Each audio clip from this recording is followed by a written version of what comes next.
When silver breaks a level everyone was watching, the first instinct almost every investor has is to ask whether they should buy now or wait for a pullback. That is the wrong question.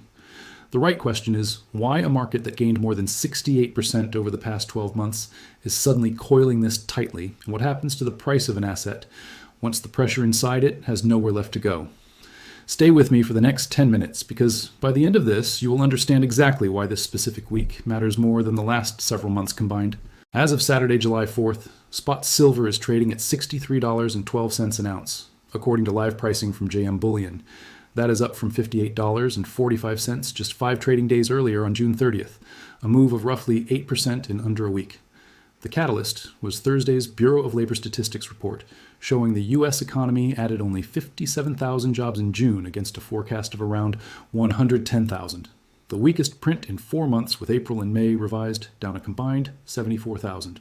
The CME FedWatch Tool responded immediately, cutting the implied probability of a September rate hike from 67% before the report to under 50% after it.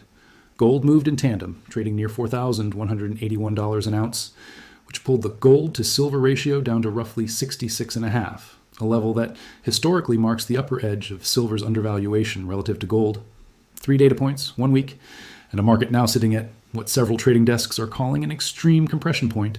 To understand why this compression is dangerous rather than simply exciting, you have to understand the mechanism underneath it. So let's trace it from the beginning. Silver's price does not move primarily because retail investors decide they like the metal that week. It moves because of what is happening inside the futures market at COMEX, where a relatively small pool of registered deliverable ounces sits underneath an enormous structure of paper contracts, options, and short positions. Think of it the way an engineer thinks about a pressure vessel. A pressure vessel can hold enormous force safely as long as the walls are strong enough, and there is somewhere for that pressure to vent. The problem starts when the vessel is sealed tighter and tighter, while the pressure inside keeps rising, because eventually the release is no longer gradual, it is structural. In silver's case, the vessel is COMEX registered inventory, and the pressure is the growing gap between how much silver traders have agreed to deliver on paper and how much physical metal is actually sitting in approved vaults. This only makes sense once you understand the step before it, so here's that step. When the Federal Reserve signals it might hold rates rather than hike, the opportunity cost of holding a non-yielding asset like silver drops, which pulls in fresh long positioning almost overnight. Before we get to the consequence, we need to understand the cause, and the cause here is that Thursday's weak jobs data did exactly that, in a single session, on a market that was already carrying record open interest. When a large number of new longs enter a market with historically tight registered stock, short sellers who wrote those futures contracts now face the real possibility of being forced to deliver metal they do not physically hold. That forces them to either buy back their positions at a loss, which pushes price higher, or scramble for physical silver to cover delivery obligations, which pulls metal out of the vault system and tightens the pressure vessel even further. This is the mechanism behind what traders call a short squeeze. And it is precisely why moves like the one we saw this week can turn violent in either direction within days rather than months. Here is what most mainstream coverage of this move is missing entirely. In its June newsletter published July 1st, the Silver Institute detailed the launch of ABAX Exchange's Silver Singapore Futures contract, a physically deliverable 1,000 troy ounce instrument that requires delivery of 4 nines pure silver into vaults, including Brink's Singapore. That contract went live on May 22nd, and it matters because it is quietly pulling high-purity, industrial-grade silver, the kind demanded by solar and semiconductor manufacturers, away from the Western vaulting system and into a new Asian delivery point entirely. Almost no retail coverage of this week's price action has connected that structural shift to the tightening registered stock at COMEX. But if physical metal is migrating towards Singapore at the same time, Western short positions are being squeezed, the pressure vessel is losing a release valve at the exact moment it needs one most. That is the kind of structural detail that does not show up in a headline, only in the plumbing underneath it.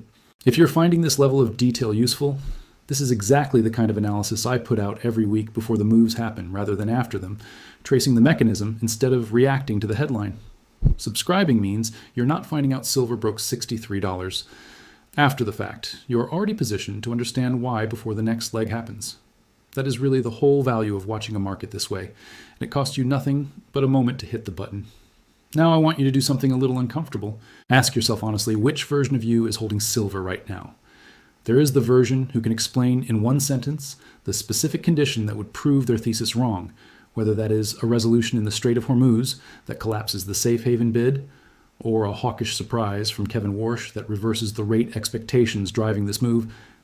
And then there is the version who bought because the chart was moving and who is quietly hoping it keeps moving without a single defined condition under which they would change their mind. The first version has a position. The second version has a hope wearing the costume of a position. This is not a judgment because most investors, in most markets, drift into the second category without noticing, but a week like this one is exactly when the difference between the two stops being theoretical and starts being expensive.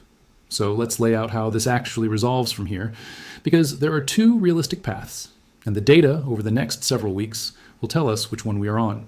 In the first scenario, the squeeze continues, COMEX registered stock keeps declining, and the July 28th and 29th FOMC meeting delivers dovish language reinforcing the market's current bet on a rate hold.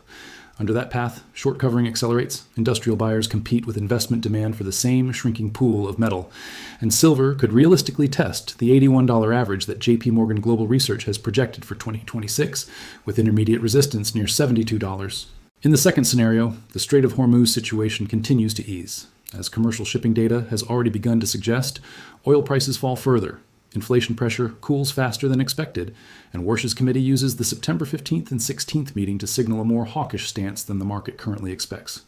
Under that path, the rate expectation reversal alone could trigger profit-taking in an overcrowded long positioning, and silver could pull back into the low $50 range before finding real support. I am not going to tell you which of these is more likely, because the honest answer is that the data between now and the September meeting, particularly the next two jobs reports and whatever comes out of Hormuz shipping traffic, is what will actually decide it, not either of our opinions today. Which brings me to the question I actually want you to sit with. If a market can move 8% in a week on a single data surprise, and if the physical metal underneath that market is already being pulled toward a different continent entirely, what does it really mean to own an asset whose price you can watch every second, but whose true supply and location you can never fully verify? Leave your answer in the comments, because that question about verification and trust is one I read every response to and genuinely think about when I'm writing the next one. This is for education and discussion only, not personal financial advice. I am sharing a way to think through the history, the market, and the ownership questions, so you can make your own decisions with your own money and your own risk.